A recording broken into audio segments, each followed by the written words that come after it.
Los temas que abordaremos en este trabajo han sido discutidos por varios profesores, tanto desde el Instituto de Investigación como desde otros escenarios académicos. Pienso en los trabajos de Gary Gutiérrez, de Joel Villa, José Cepeda, entre otros. En el Instituto, en trabajos de Madeline Román sobre narcotráfico, de Miriam Muñiz sobre narcoeconomía, así como el escrito de Carlos Pavón, subido al observatorio sobre la guerra social invisible, entre otros colegas.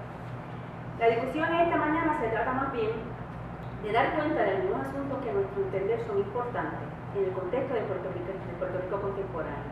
Una deuda pública impagable, con una junta de control fiscal, con un gobierno que asume políticas neoliberales para acabar de desmantelar el Estado social, con sectores sociales que viven en la mayor marginación y pobreza social, con la violencia que se produce como efecto de lo que Carlos Pavón definió como una guerra social invisible. Asistimos hoy, pienso más que nunca, a una mayor vulnerabilidad sobre los niveles de violencia, sobre todo en el contexto urbano. Vulnerabilidad a la violencia que se produce tanto a la que proviene de los grupos organizados de maneras ilegales alrededor de la narcoeconomía, así como a la violencia del Estado en momentos en que asistimos a la intensificación y generalización del abandono de la vida. Y creo que en este terreno la máquina del narcotráfico intensificará la extracción de riquezas en un ámbito donde, y al decir de Matei, el exceso de violencia superará la razón. Consideraciones iniciales. Desde las teorizaciones sobre la complejidad queremos analizar la violencia de las manifestaciones de las violencias contemporáneas, a nuestro entender, más demonizadas. Las violencias al interior del narcotráfico se analizan desde el crisol de las lógicas de los buenos y malos, víctimas y victimarios. Al seguirle la pista al capitalismo salvaje y las relaciones sociales que produce, podemos ver las interconexiones entre la economía, la cultura y las subjetividades que se producen en nuestras sociedades contemporáneas, relación que nos obliga a distanciarnos de análisis unilaterales y unidireccionales sobre la realidad. En tanto, las violencias que se producen al interior del narcotráfico tienen relación con el imaginario social que articula el capitalismo, con la representación de género que produce en nuestras sociedades, con la creciente marginación que provoca este capitalismo salvaje y con las subjetividades que emergen en esta condición epocal, ya como efecto o como respuesta de la precariedad y de la violencia a la cual nos impone el sistema capitalista actual. Introito. Nos interesa examinar, a propósito de las interconexiones entre el capitalismo que nos devora, el narcotráfico como fuerza económica que abre múltiples puertas a la lógica capitalista, el asentamiento de la violencia del capitalismo contemporáneo y de su expresión en la economía del narcotráfico, en una marginalidad que ha producido unas subjetividades que enlazan la biopolítica con la bioeconomía. Asumimos de Foucault la biopolítica como una coordinación estratégica de relaciones de poder sobre una multiplicidad de relaciones de dominio, de obediencia y de mando que el poder coordina, institucionaliza, estratifica. Y que al contextualizar la violencia del capitalismo actual, abordamos la política de la muerte y de la economía de la muerte. La necropolítica, al decir de Achille Mbembe, explora las formas mediante las cuales las fuerzas económicas, políticas e ideológicas del mundo moderno mercantilizan y reifican el cuerpo, citándolo. Por ello, nos dirigimos en este trabajo a analizar la relación entre las subjetividades emergentes en la economía del narcotráfico, al decir de Sayac Valenciana, los sujetos embriagos, la violencia producida con el narcotráfico y la relación entre la vida y la muerte de estas poblaciones, en lo que esta autora define como capitalismo gore, que se nutre de la violencia y de la muerte de unas poblaciones que le producen mucha riqueza al capitalismo contemporáneo. El capitalismo gore como una economía que especula, acumula y derrama sangre como motor de riqueza. Asistimos al mercado en el cual la vida está a favor del mercado. Las vidas de unos sectores sociales en las cuales la precarización ha sido la forma de subsistencia, vinculados a una profunda marginación social y a unos códigos culturales en lo que hegemoniza lo masculino, se convierten en desechos y se manifiesta una violencia que se intensifica en los asentamientos urbanos, en tanto terrenos más vulnerables para inscribir la violencia y al mismo tiempo maximizar la violencia que se produce como efecto de las transformaciones estructurales y sistémicas de la economía. Al decir de Sasse, una compleja exclusión sistémica que opera desde el desempleo, el encierro y las políticas punitivas hasta la completa expulsión de quienes nunca han estado dentro de los bordes del sistema. A nuestro entender, se trata de hacer de la violencia una forma de producción y una técnica de control que abandona la vida. La dimensión de esta violencia le permite asumir el control tanto de la vida como de la muerte. Capitalismo, violencia y narcotráfico. Asistimos a una etapa del capitalismo en su expresión neoliberal y conformista, caracterizada por la desregulación en todos los ámbitos, la eliminación de fronteras económicas, la precarización laboral, la crisis de empleo, el aumento de la pobreza y la marginación social, el desmantelamiento del Estado social, el hiperconsumo, la intensificación del capitalismo cultural, la idea del mercado como espacio en el que somos iguales en tanto consumidores, entre otros. Periodo en que advienen nuevas formas de producción de valor. En esta fase, la economía gestiona todo lo social e incluso la violencia. El capitalismo expresa la más brutal violencia como forma necesaria para la acumulación de capital. A una de las formas más violentas del capitalismo, que al nutrirse del narcotráfico, hace de la violencia un arma de producción y la globaliza, es lo que Sayas Valenciana denomina capitalismo gore. Asumido en tanto el capitalismo contemporáneo produce valor que se nutre de unas dinámicas económicas que se basan en el desarrollo de la violencia y de la muerte de unas poblaciones sociales que se encuentran marginalizadas y que en la lógica de este capitalismo se exponen a la muerte. Capital que en el ejercicio de producir riqueza usa la violencia más explícita, extrema y sistemática mediante el narcotráfico. En esta forma de producción de capital está vinculada vinculado a lo que autores definen como el imperio de la violencia, articulado en la producción de armas, en la producción de drogas, en el denominado mercado negro y en los cuerpos. Por ello, la trata humana es fundamental en este proceso.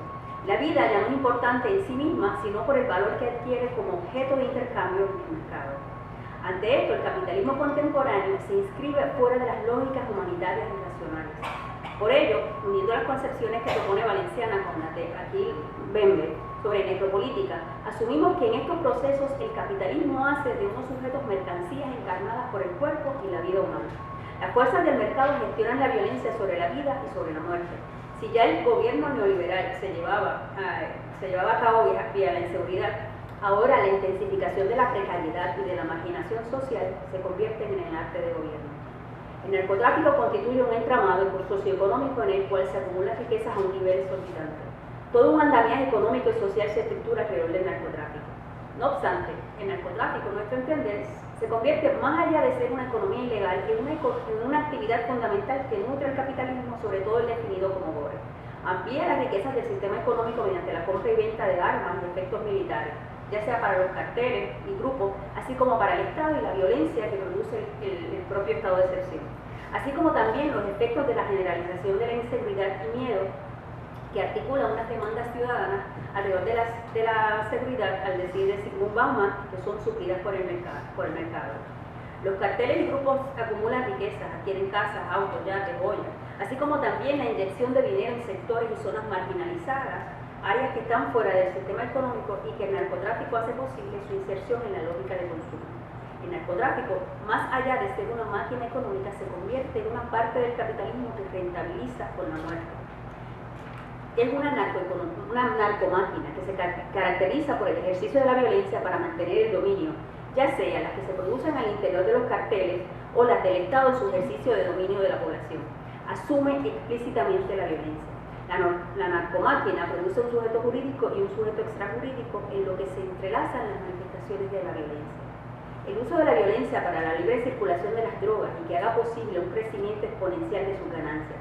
La violencia extrema como principal vía para la ocupación, conservación de un territorio, ya sean las violencias de un Estado que se ocupa de mantener la legitimación de una población o las de un grupo que asume la violencia al atribuirse el control de un territorio, de su población y la seguridad de la misma. El narcotráfico como síntoma de vida y muerte, opulencia y decadencia, una máquina que articula entrecruces entre la biopolítica y la necropolítica. Biopolítica en tanto el narcotráfico asume control de la población, el territorio y la seguridad. Necropolítica en tanto requiere de la violencia extrema para acumular riquezas y asume el poder sobre quién vive y quién muere. La vida humana asume la forma de mercancía. La destrucción de algunos cuerpos se convierte en sí misma en el producto.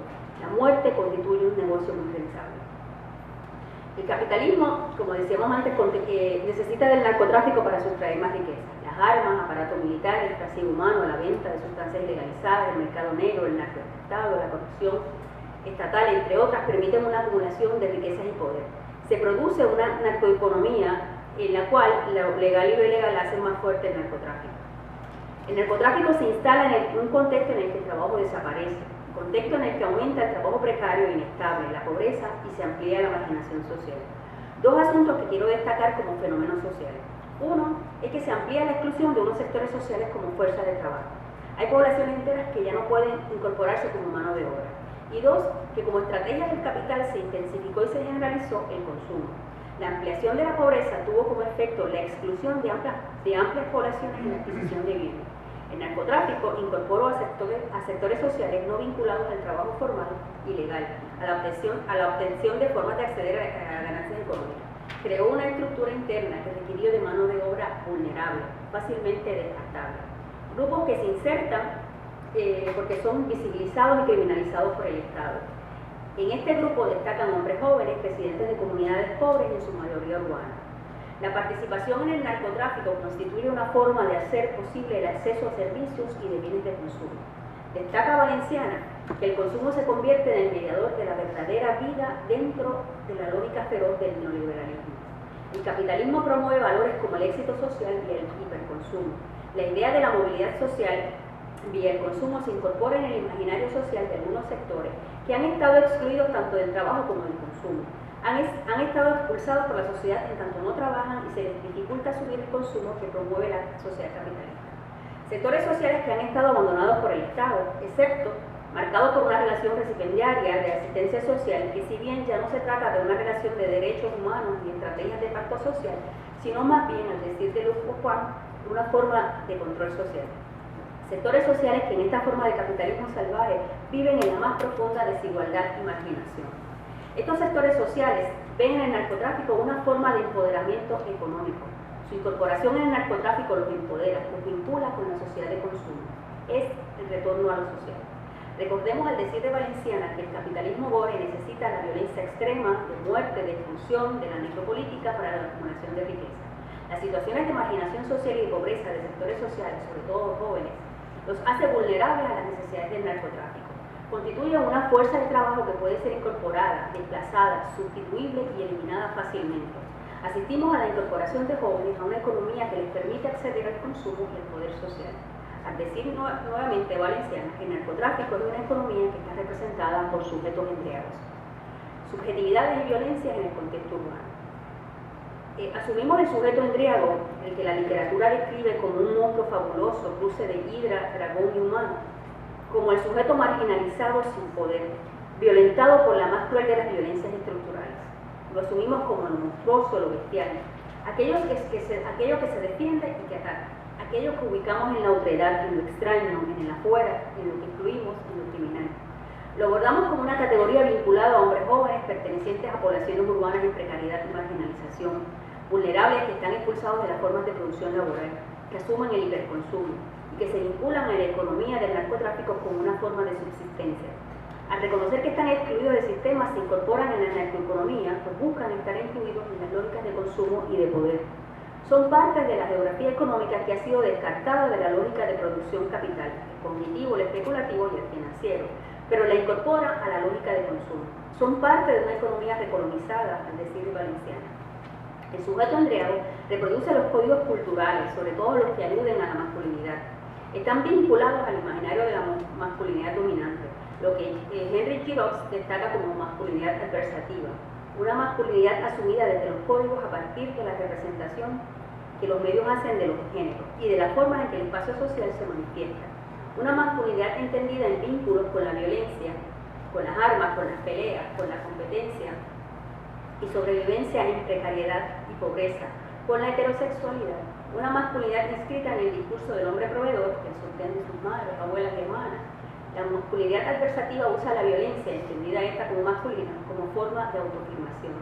Estas masculinidades asumen y reproducen las normas de género impuestas por la hegemonía masculina. Asumen el poder hegemónico masculino y lo reproducen con sus prácticas. Al decir de Valenciana, la masculinidad se transforma en violencia real sobre el cuerpo de los varones. Estos sujetos embriagos forman parte de las clases sociales subordinadas. Asumen la representación que los medios culturales hacen tanto de clase, raza, sexualidad como de género.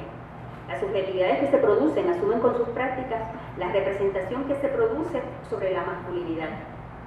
Inscriben en sus cuerpos los códigos que constituyen el imaginario masculino, desde los movimientos, gestos corporales, pasando por el desprecio a lo femenino, búsqueda y afirmación de la autoridad, diferencia ante el peligro. por lo cual el uso de la violencia se asume como parte del entendido masculino. La violencia se usa como modo de subsistencia. La violencia se convierte en forma de vida, de trabajo, de socialización, de cultura. Usan la violencia como mecanismo para acceder al poder y para mantenerlo. Es una forma de empoderamiento. Ante la exclusión de las formas de vida dominantes en el sistema capitalista, estos sectores utilizan la economía del narcotráfico como forma de producir, como forma tanto de producir como de consumir. Su incorporación en la economía del narcotráfico les permite adquirir bienes que les garantizan su subsistencia y suplan las necesidades básicas, así como constituirse en sujetos de consumo de mercancías que le permiten acceder a un poder social de estatus del cual han estado excluidos. El hiperconsumo como un mecanismo de empoderamiento e inclusión social. Si la sociedad valida al sujeto consumidor, lo incorpora a lo social, el sujeto embriago lo asume y recrea los códigos sociales de éxito. Asume su incorporación social desde la lógica del consumo y de la representación de lo masculino. Al vincularlo con la masculinidad adversativa, esta masculinidad se representa como proveedor y como sujeto que incorpora el riesgo y el peligro como herramientas de trabajo. Es el sujeto que se puede situar en el goce que produce el acceso al consumo. Es el sujeto que encuentra en la violencia hacia el otro su dosis de poder. Es el sujeto que puede decidir sobre la vida o muerte de otros sujetos. Sujetos que se inscriben en la necropolítica y asumen el poder de dar muerte, al decir de Member. Es el sujeto que se puede situar en el goce que produce el poder sobre la población, el territorio y la seguridad de otros. Al decir de Valenciana, el embriago encarna la lógica de la carencia y la lógica del exceso. El sujeto embriago encarna el sujeto víctima y el sujeto victimario. No obstante, al asumir la representación masculina, se distancia de su representación como víctima. Busca visualizarse como fuerte, dominante, como autoridad. Como un sujeto que hace sufrir, no sufriente, como amo, no esclavo. El sujeto embriago oscila entre la vida y la muerte. Es la adrenalina que le produce querer más. Un juego entre la vida y la muerte. La gloria y el heroísmo serán el homenaje al salir con vida. Gracias.